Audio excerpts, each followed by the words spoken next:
Okay, we are joined now by Lisa Marie of the Tee Up with Lisa Marie and Golf Curious. How's it going?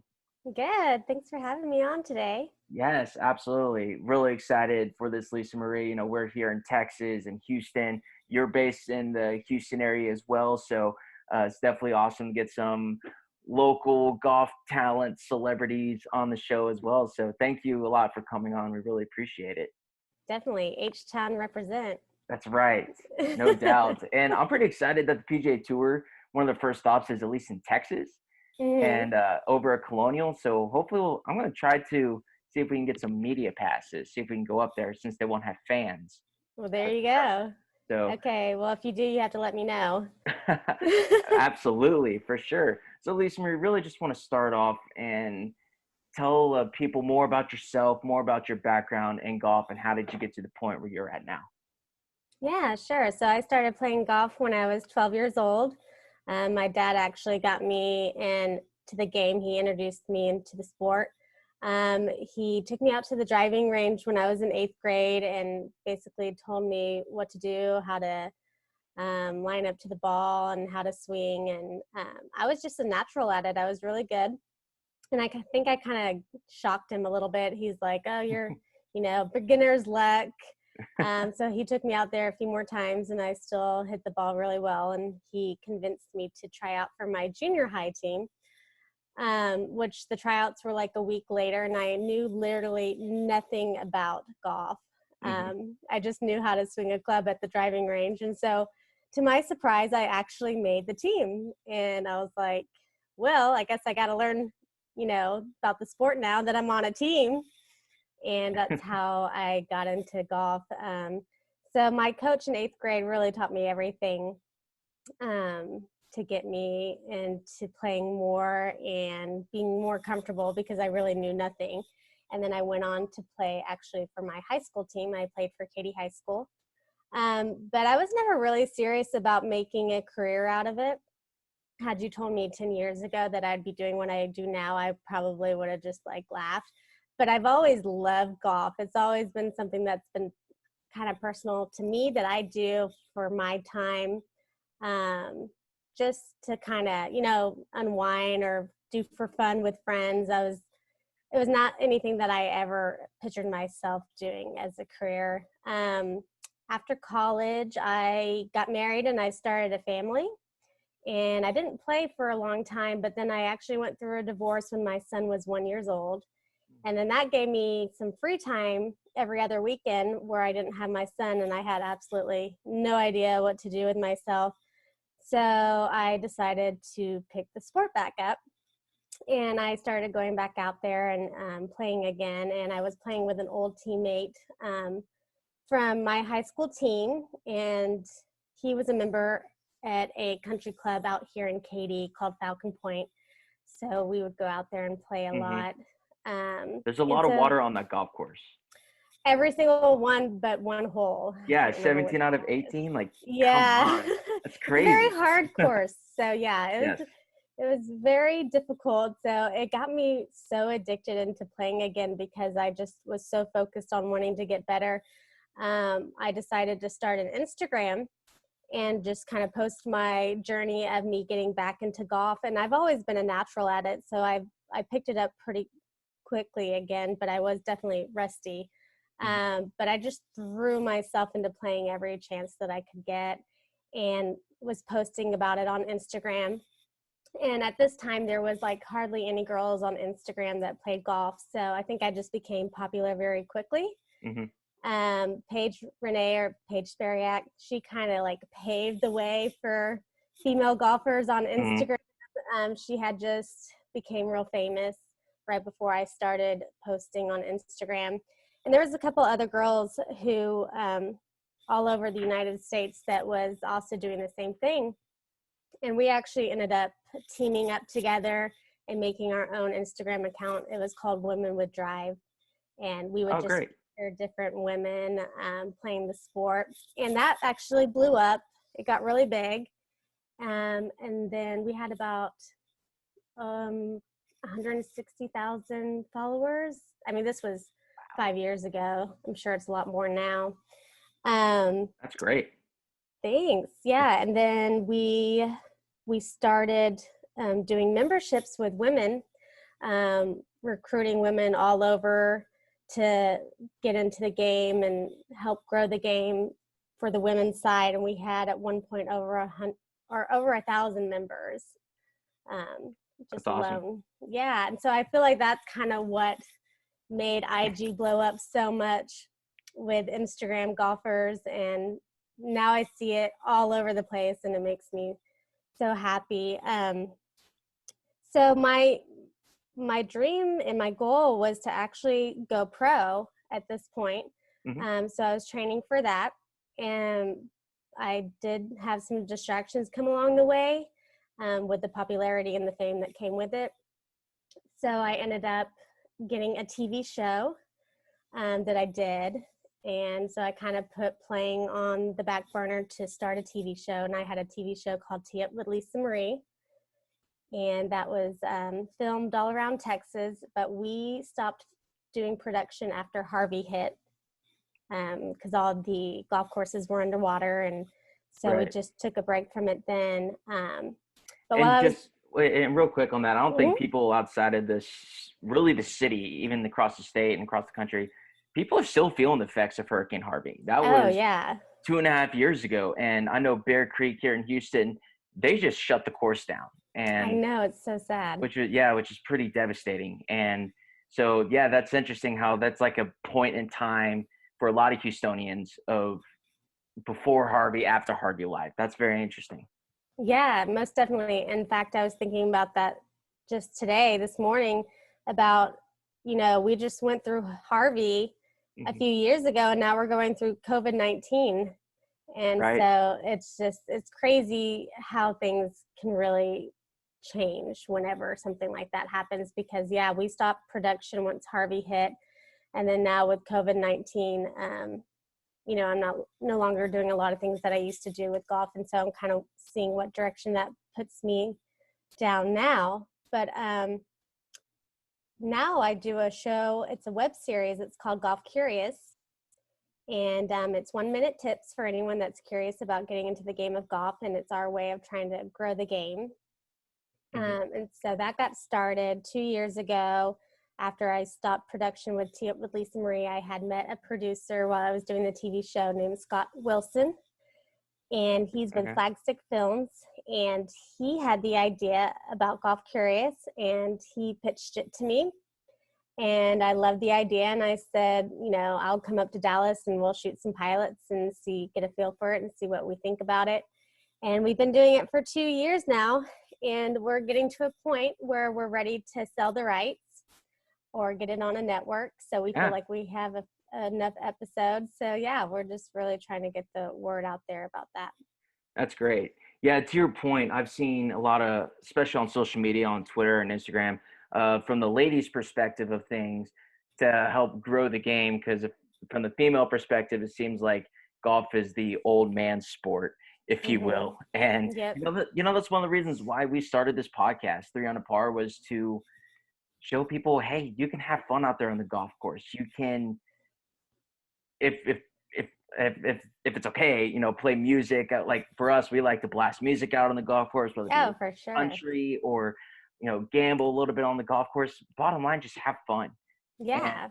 it sounds like that's really exactly kind of what Golf Curious is as well, because there's so many people who, oh, I don't know what to do on the range. There's all this etiquette and blah blah blah, one thing after the other. What's one of the biggest things that you've seen of people, one of the deterrents from people wanting to start to play golf?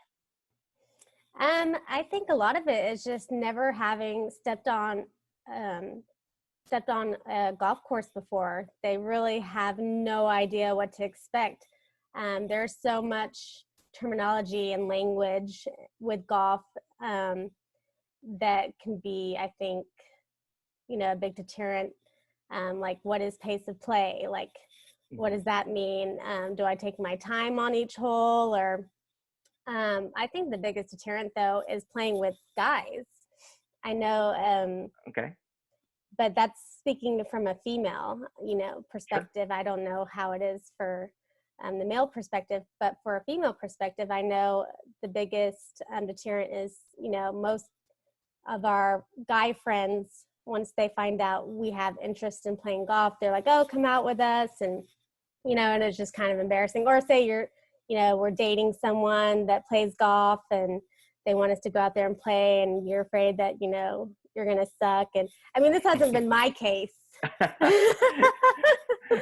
I've been very lucky.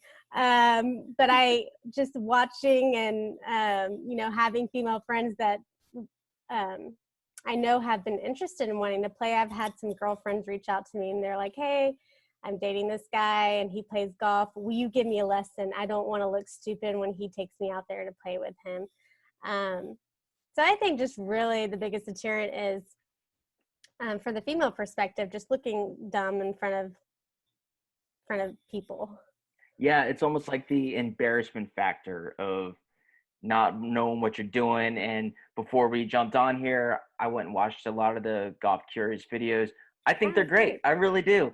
Thank you. It's kind of fun. I thought the one about the bag drop was pretty cool because I've been playing golf my entire life and I still don't really know what a bag drop is. Yeah. It just seems like a lot of them aren't active, or there's not an attendant there, but just because there's not somebody there doesn't mean you can't use it either. So exactly. Yeah, even for the experienced golfers or higher amateur players like myself or whatever, you can still learn something new. There's always something out there that I think is great. Yeah, I mean, we try to be fun with it. We try to give those like little one-liners and make it funny and a little corny. But we want it to be entertaining for people to watch, but we also want people to get value from it and be able to learn something from it, whether you're a beginner, someone that's curious, or someone that's a seasonal player. If you're a seasonal player, then, pass it along to your friends. It's all about growing the game. That's really what we're trying to do here. Definitely. So,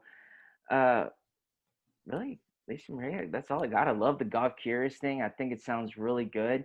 A couple of rapid fire questions though that I Okay. got for you. So Shoot. maybe two-parter here. What's your favorite course in Houston, and then what's your favorite course that you've just ever played? So in Houston, gosh, that's hard. Ooh. I know there's so many great courses around here, and Yeah.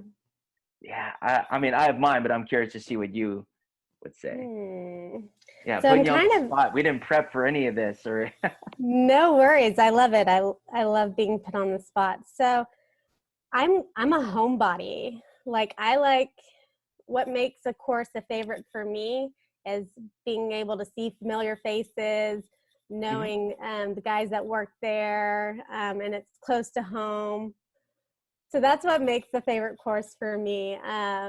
So I would say it's the golf club at Cinco Ranch, just because that's always been my home course since growing up, and I played that course in high school.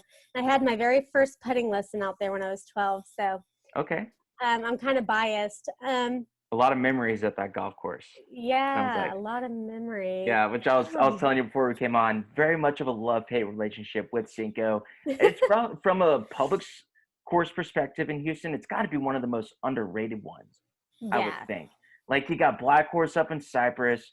I love what they did with Memorial Park with the renovations and whatnot, but out there in Katy, Cinco Ranch, it really is, especially when they got the greens rolling well, it's as good as it gets. Yeah, it's in great condition. It's probably one of the best courses I've played with the conditions. But I actually have not been out to Memorial since the renovation. Okay. So I may have to give that a go soon. Absolutely. What do you think before the about Open? Yeah, what do you think about the tournament moving to Memorial Park, and even in the fall? Seems like in the last 2 years, Houston Open has done a full 180 compared to what it has been in the past. I know. I'm actually so excited for a couple of reasons. One, it's closer to my house. Amen to that. Right? It's not Yes. so far. It's not out in Humble, which is like over an hour away from me because I'm Mhm. in Katy. Right. Hey, at least they finished out 99 though. You can just hop right True. over. That helps. Very true. It does. It helps. I don't have to take the backcountry roads anymore. Right.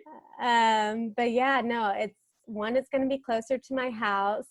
Two, um, I'm excited for it to be in the fall because it always landed the week before the Masters Mhm. in the spring. And I hated that because I felt like, we didn't get enough good players out there because they were all prepping for the Masters. So I felt like, my dream is to see Adam Scott play. Like, I've never seen him play live, and I have such a huge crush on him. I've been in love with him since I was like so young. So, but he's always been prepping for the Masters, so he would not come to the Open, and I would be so upset. So, Right. hopefully he'll come to the fall. Right. Yes. Wait, well, that's another reason why we got to go to Colonial in Yes. the next month when it comes back. Because I would assume a lot of those players are just itching to get back to playing competitive golf. Because the last time they played was at the Players. Goodness, that was almost 2 months ago now. When the last time they were playing. Yep. It's Wild. crazy. I know. Such crazy times that we're living in. Yes. But I would say my favorite golf course outside of Texas would be Alabama. Okay. It's in Huntsville, Alabama. It's called the Legends. Oh shoot! I hope I'm not butchering this. Uh-oh. I think it's the Legends. We apologize in advance to Legends. Yes, I'm so sorry to my Alabama family. I'm gonna The Ledges. The Ledges. The Legends. I think it's ledges, like you're on a ledge. Oh, Ledges. Okay. That was That Legends. I thought Okay. so too for a minute, but no, it's a beautiful course, and Alabama. I don't know if you've ever been, but it has a lot of hills, and it's just beautiful landscape out there. I know Utah has some beautiful courses too. I've heard good things about Utah. I've never been up there. I've never been to the state of Utah, actually. Now I'm thinking about it. But Yeah. I've never really played mountain golf, even in Colorado. Oh, yeah. Or the closest thing I went on a bachelor party to Asheville, North Carolina. Okay. And it was like probably a couple thousand foot elevation. And the ball was even going that much further. I'm really excited to go play true mountain golf here. I think I will this fall. That's what I'm shooting for.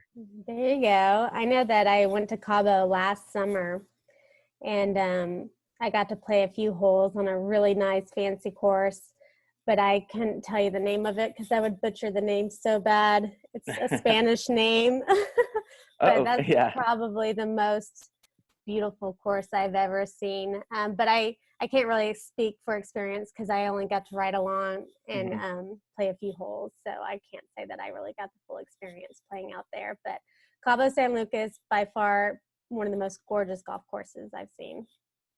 For nothing but great things. So what's your favorite club in your bag? My 7-iron. Okay. That's like the one that I'm always consistent with, no matter what. Reliable, huh? Yep. Like I know for a fact if there's a shot that I need to make, I can do it with that 7-iron. Nice. I remember when I was a really young junior golfer, I went from like a 9-iron to a 5-iron and like the little USGA US Kids set that I had.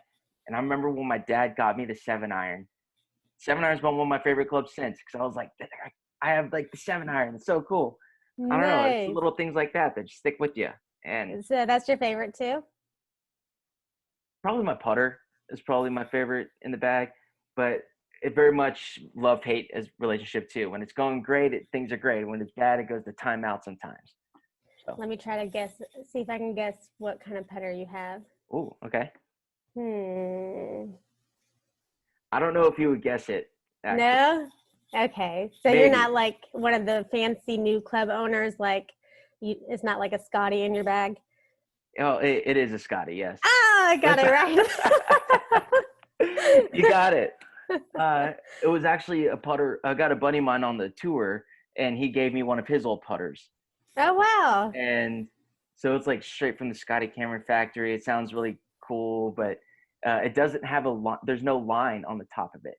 Oh, wow. So it's like because I'm a big feel player, so it's like I just feel what looks right and just go with it from there. Yeah, honestly, I don't know if I ever really look at the line on the putter either. Yeah. I will say, though, me and one of the co-hosts on the show, Kyle, we played in the South Texas four ball AM Hmm. event, and it's like one of the first times I've had to put the ball out through the hole instead of like the 2 or 3 footer, pick it up, it's good. Yeah. I was a little nervous on those 3 or 4 footers, especially with no line on the putter. I had trouble lining it up. Oh, so that's when it got you. It did. It did. That's why we play for fun. Yeah, there you go. They have a lot of training tools out there now for putters, like the mirror. Oh Um, yeah. I don't know if you've ever used any of those, but I mean, I don't really have the patience to go out there and practice that much putting. It hurts my back too. Yeah. The putting, actually, the putting arc. That's what I've used a lot in the past. The putting arc has Okay. helped with my stroke at least on that. But yeah, the mirrors. Gosh, we actually were playing Memorial a couple months ago now before the COVID thing really hit. And my buddy, his eyes are like very far back from the ball, and he ended up buying one of the mirror things to work on putting his eyes over the golf ball. Oh, nice. I have the mirror and I've used it one time, so maybe I need to start using it more again. Y'all are inspiring me. Right. Hey, it's no time like the present to work on the game because golf courses are staying open, at least here in Texas. If you Right. practice social distancing accordingly, of course. Actually, have a tea time this afternoon. Gonna go play. Oh, where are So you playing? Pine Forest, Pine Forest. Okay. yes. So, but we are walking. I'm trying to walk a little bit more Oh, wow. Good for you. before it gets too hot. Oh yeah, I can't do it in the summertime. It's too gnarly of a heat wave. Right. For sure. We probably have like 2 or 3 more weeks of walking weather, and then no more. Yeah, once June comes, we're done. For sure. So, okay, a couple quick more because we're don't pay for the long time Zoom, and we're gonna get cut off at some point. Oh, okay. The what's your go-to snack on the golf course? If you're out playing, go-to snack to refuel a little bit. So I used to make these little oatmeal protein balls. Okay. And I would take those out there with me in a Ziploc bag, and they would give me a lot of energy. But if I don't have time and I just have to grab something, normally it's like honey roasted peanuts or some sort of Mhm. nuts or trail mix. Nice. That usually is what fuels me to keep going. I like it. I Yeah. like it. Go to we were saying we like to blast some music on the golf course in time. What's your favorite music to play on the course? So definitely Texas country. Oh, love it. Let's go. Yep. I mean, that's what gets me in the mood. Like some Josh Abbott. Any particular artist? Josh Abbott Josh band? Abbott is definitely a favorite. Brandon Ryder, Wade Bowen. Mm-hmm. I like kind of the old school guys, Pat Green. And I know this isn't Texas country, but I've really gotten into kind of like the Oklahoma. Um, I don't know what it's called, but the Oklahoma sound and country. So Turnpike is now a favorite of mine. Yes. And I just, Turnpike. yeah, I saw them in the rodeo last year, and they're just awesome. But I don't think that they're doing any more concerts. But I definitely like blaring them on the course as well. That's great. That's great. So we mentioned Houston Open used to be before the Masters. We're back home for before the Masters again because the Masters is in November. Who you got winning the Masters this year? That's true. You're right. Dang it, man! The Open fails me again. Right. Um, I'm rooting for Tiger. Tiger? Yeah. I love it. Yeah, none of us picked Tiger to win last year, and obviously I know. we all know what happened. None of us picked him again to win, and I hope I'm wrong because nothing would make me more happy if Tiger Woods wins the Masters and wins that 6 green jacket. Like, there's nothing better, really. Yeah. I mean, if I didn't pick Tiger, I would go with probably Ricky Fowler just because I want to see him win. Ricky. Yeah, I'm really pulling for Spieth here, I think. Yeah, he'd probably be my third, but he's already won. So he's He won one has. year. He hasn't. Yeah, I think he just needs to get his game together in general. Spieth hits close to home because we grew up playing junior golf against him, so we've known about him for Yeah. a while. So he's just a fan favorite. You're a 300 That's par. true. I sounded like such a Texan until you came to the master question, and then I didn't pick the Texas player. Right. I think my original pick was Justin Thomas, though, and Okay. yeah. So we'll see. I think the course will probably play a lot different than what it usually does in April, but hey, Masters in November is better than no Masters at all. Yeah, So I'll take it. that's true. That is so true. But yeah, I love the whole three groups that you just named, the younger guys, Spieth, Hmm. Ricky, and Justin Thomas. Like, they're definitely my top favorites to That's watch. great. Well, Lisa Marie, thank you a lot for coming on. Thank Can't you so thank much you for enough. having me. This has been so much fun. Maybe we could even get together, do a golf video, or if you want us to come on with some golf curious stuff, more than happy to do that.